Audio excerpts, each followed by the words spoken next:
So let's see if this works on YouTube. I've been trying to use my webcam to upload a video, but the audio is not working, so hopefully the audio is working now.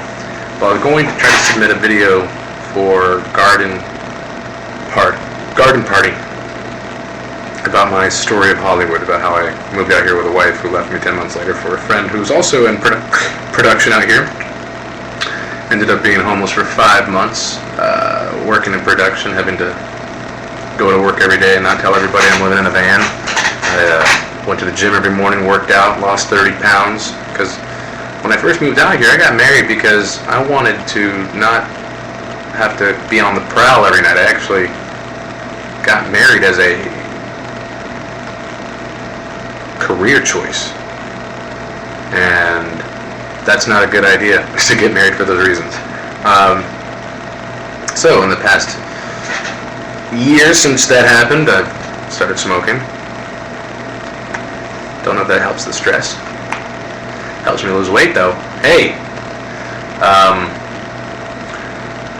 Then I got a girlfriend. I met her while I was performing karaoke. We've been together now for 9 months in July, and she lived in my van with me at one point when I lost a sublet that I had, and we didn't have anywhere to go. And at one point we were so desperate to get out of there, on Valentine's Day, she answered a post from Craigslist about a personal assistant. $600 a week or $300, $200 a day. We'd get an apartment. Guy talked like he was a high roller. He's got 2 houses, 2 Mercedes. Come over. He wanted me to stay on the phone while we're talking. All these kind of things of what he would need from us as a couple. We would work together. And when we pull up, he's got his kid with him on his arm, and he's outside of an apartment. Right then and there, I should have kept going. But we're so desperate. I'm like, maybe he's got a nice apartment. Maybe he meant apartment and not house. I don't know. We go in there, and we're walking in. There's broken bricks, 2 refrigerators in the garage. He took us in through the back. We don't even know the address. I'm like, oh goodness gracious. He closes the garage door behind us, and right then and there I'm looking, okay, where's the button to get out of here? Because I had a bad feeling. We're going up the stairs, and I see some old dude in the kitchen, just a white-haired dude, just kind of poked his head out. I'm like, this dude doesn't live alone. He doesn't own this place. It's not a condo. And we go up to his room where there's a mattress on the floor and a sheet hanging in the window, and he's acting like he's a high roller, and he shows us his MySpace with photos of Snoop Dogg and things like he's some fan. He's like, yeah, these people I've worked with. I'm like, dude, I've met way more famous people than you have. Doesn't mean I work with them. Doesn't mean I call them and hang out with them on the weekends. So we're hanging out there, and he calls somebody on the phone, one of his boys, and he's like, hey, I got a new girl over here. You got to come over here. I'm like, a new girl? Okay, so this guy runs some kind of prostitution ring or massage therapy or whatever the hell.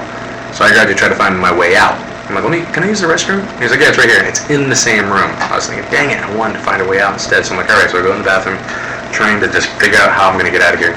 Go back in the room.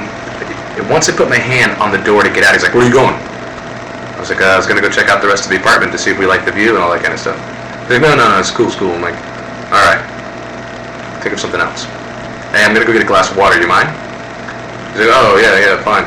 I'm like, Angel, let's go check out the living room, see what it looks like. She's like, what? Like, come with me right now. We literally go down the stairs, bolt through the door, out into the middle of a complex we've never been to before. We've never been there, so I'm just running through gates. One of the gates didn't even have a doorknob on it. I had to like twist the inside cylinder, and we go out in the middle of the street, and I'm just waiting for this dude to come running out after us. He was definitely a thug. And I tell her to run left, because I didn't know where the car was, and I run and get the car, and I peel out, and she jumps in the car. Dude calls us like 10 minutes later. He's like, where'd you guys go? He must have been totally on something. I was like, we had a family emergency, just had to keep going. Sorry. So, that was one desperate attempt. And then we got so desperate that on a Craigslist post, there was this pervert that just wanted to watch people have sex, I guess, in the same room. I was like, he ain't touching me. He ain't touching you. But he's going to pay us $1,000 just to be in the same room. So I was like, oh my goodness. We attempted and corresponded, but then never happened. Thank God, because now I'm making some money working. And we're in an apartment, and I'm moving again. I got boxes over here, and I'm moving again to another sublet. I've been here for 2 months, and lost this place because the people who live here are like, hey, we're going to come back now. So I was like, all right. So off to the next place. But still here. Been here for 2 years. Beat the statistic. Most actors go home in 6 months. Not me. That's my story.